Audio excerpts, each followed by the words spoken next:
ஸ்ரீ குருப்யோ நமக. 108 days ancient yoga சேலஞ்சில் இன்னைக்கு நம்ம பார்க்க போகிறது பஞ்சகோஷஸில் பிராணமய கோஷா.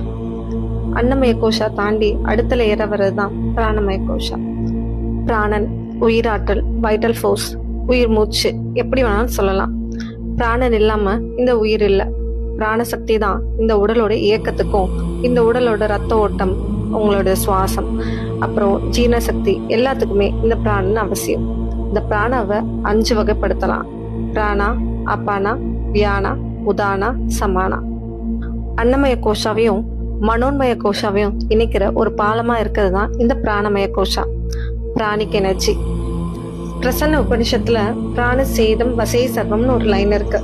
இந்த பிராணம் தான் இந்த உலகம் ஃபுல்லா நிறைஞ்சிருக்கு. பிராணம் இல்லாத ஒரு இடமே இல்லை. பிராணமய கோஷாவை ஹெல்த்தியா வச்சுக்கிறதுக்கு தான் நாம பிராணாயாமா பண்றோம். பிராணாயாமா, பிராணா உயிராற்றல், உயிர் மூச்சு, யாமா கண்ட்ரோல், ரெகுலேட் சொல்லலாம். பிராணாயாமா பண்றது மூலமா பிராணமய கோஷாவை நம்மளால பேலன்ஸ்டா வச்சுக்க முடியும். ஃபார் எக்ஸாம்பிள், நான் உங்களை கையை தூக்குங்கன்னு சொன்னா கையை தூக்க முடியும், கால் தூக்குங்கன்னு சொன்னா காலை தூக்க முடியும்.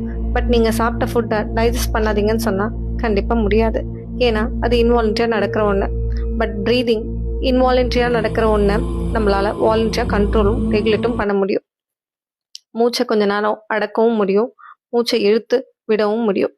இந்த பிராணாயாம டெக்னிக்ஸ் யூஸ் பண்றது மூலமா நம்மளுடைய பிராணசக்தியை அதிகரிக்க முடியும்.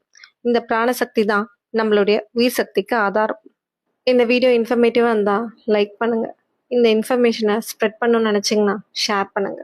எங்க கூட டிராவல் பண்ணணும்னு நினைச்சீங்கன்னா சப்ஸ்கிரைப் பண்ணுங்க. த ரியல் ஏன்ஷியன் யோகாவை ஃபாலோ பண்ணுங்க. அன்டில் தென், பவது சர்வ மங்களம். நன்றி, வணக்கம்.